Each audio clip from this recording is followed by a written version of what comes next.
Hey, what's up everybody? Dr. Strong here, and today we're going to be talking about 8 effective home remedies for coughing.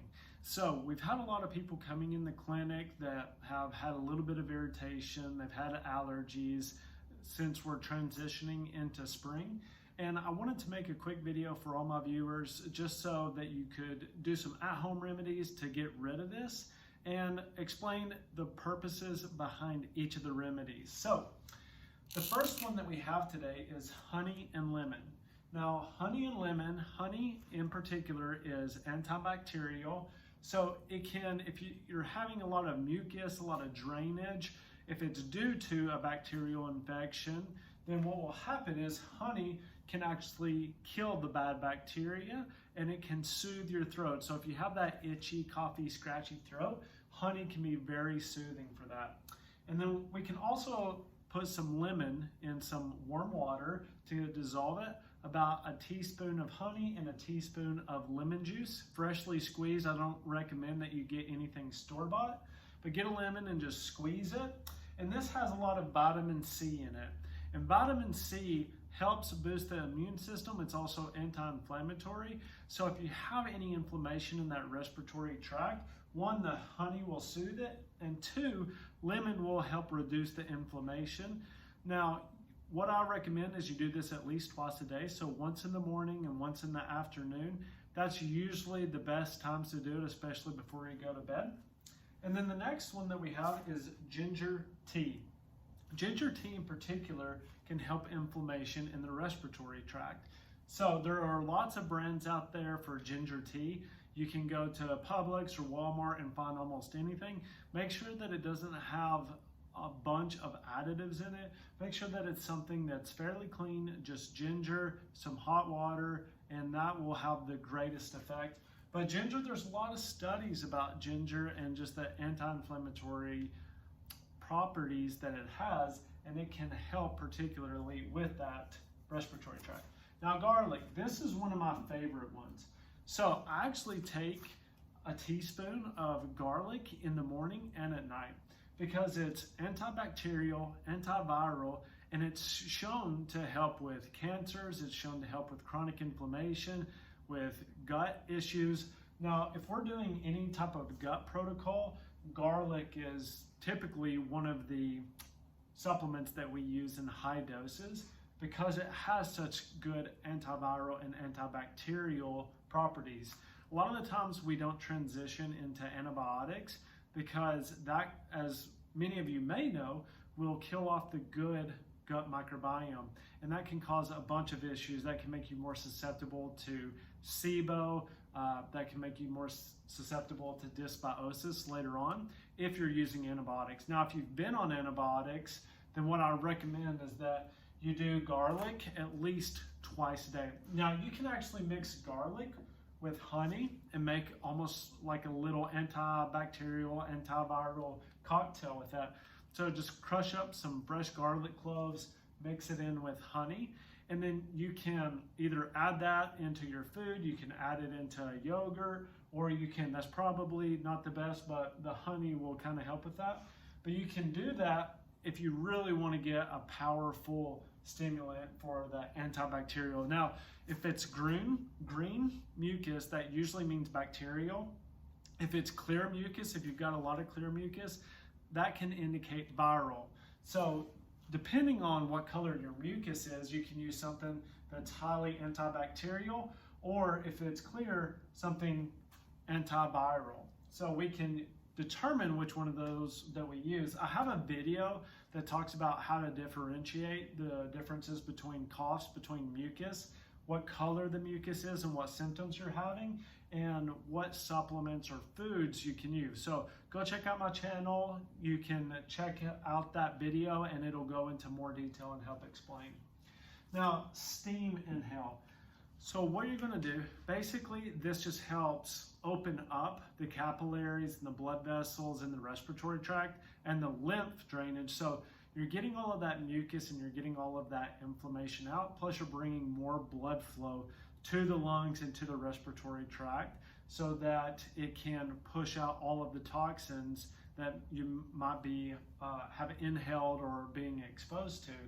And the easiest way to do this is you have to be very careful. So remember, I did not instruct you how to do this, but you want to take just a pot and put it on the stove and boil the water to where there is steam coming up, and then you can put a towel over your head and you can let that steam rise up, and it's going to dilate those respiratory tracts, and it's going to help you breathe a little bit better and open up those nasal passages.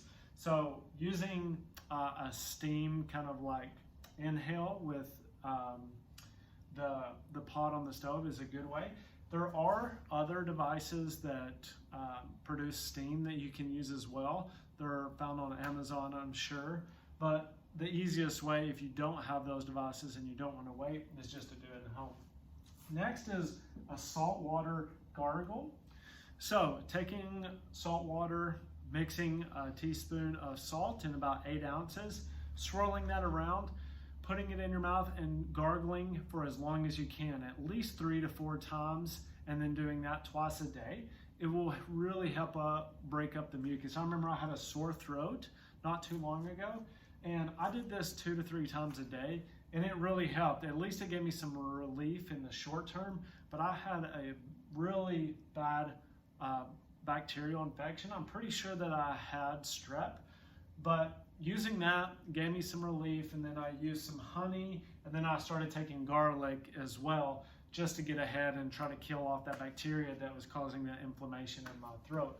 But salt water, teaspoon in about 8 ounces, mix that up, make sure that the water is lukewarm. You don't want it to be boiling and burn your throat, but gargle that for as long as you can, spit that out, and you'd be surprised how much mucus will actually come out. And then the next one, number 6, is turmeric milk.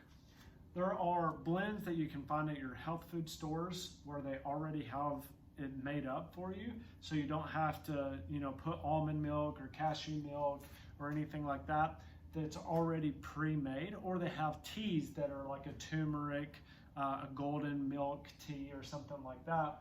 And turmeric is very anti-inflammatory, and it works kind of like aspirin, or it kind of works like ibuprofen, and it's a COX-2 inhibitor.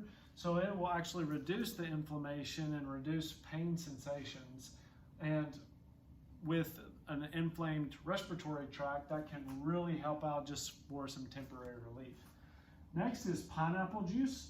So pineapple juice has bromelain in it. Same thing, very anti-inflammatory. Now I wouldn't go overboard on this. I would do small amounts, maybe like 4 ounces, because it is high in sugar, and sugar actually feeds bacteria. So if you have candida or something like that, it can actually feed those. That's what we see a lot of the times with people who have trouble losing weight, is that a lot of the times they have a candida infection, and candida is a yeast and fungus. And what will happen is it causes cravings for sugar and carbohydrates and those simple sugars, because that's what it lives off of. And candida takes forever to get rid of. Typically it takes about 4 months to get rid of, and then sometimes it can take even longer depending on how down-regulated your immune system is and how closely you follow the protocol. So pineapple juice is a good one, as long as you don't have any symptomatology of, excessive weight gain or candida, white-coated tongue, itchy genital area, outbreaks on your skin. Those are classic signs that you could have candida. But the bromelain in pineapple juice can help with the inflammation. And then I need to respell this.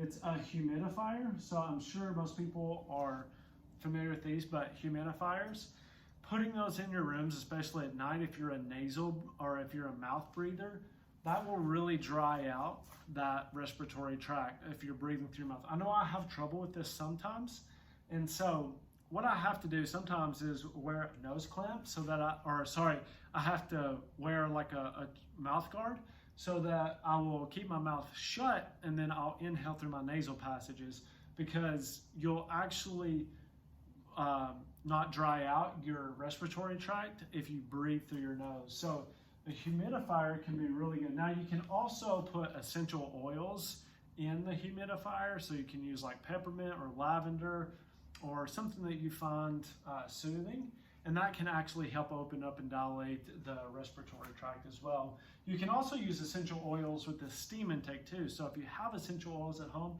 you can put a few drops in the boiling water, and that will rise up, and that will also help with dilating those respiratory tract and helping reduce the inflammation in it. But be really aware of mouth breathing at night, because that is a big concern, and I've struggled with that myself, and really working on getting a mouth guard and using my nasal passages, practicing that throughout the day has really helped me avoid getting that dry, itchy throat that I just hate. So that's something that you can check out. Now, all of these have different purposes. Like I said, if you have a bacterial infection or a viral infection, you want to stick to the honey and lemon and the garlic. If you're having, and the salt water as well, but if you're just more like congested and you just can't breathe very well, then you may want to try the steam inhale and the humidifier. And then be careful about the pineapple juice, especially like I said, if you have any sort of candida infection or anything like that. But here are the 8 remedies. Please like and subscribe to my channel if you like this video. I'm going to be putting out a lot more content, so any feedback is greatly appreciated for what you would like to learn or what I can help you with. I've been in the health and wellness field for almost 12 years now, so it's my mission to help as many people as possible overcome their chronic health conditions. So thank you for your support, and check out the other videos. There's some really good information in there, and I'll see you all next time. Bye.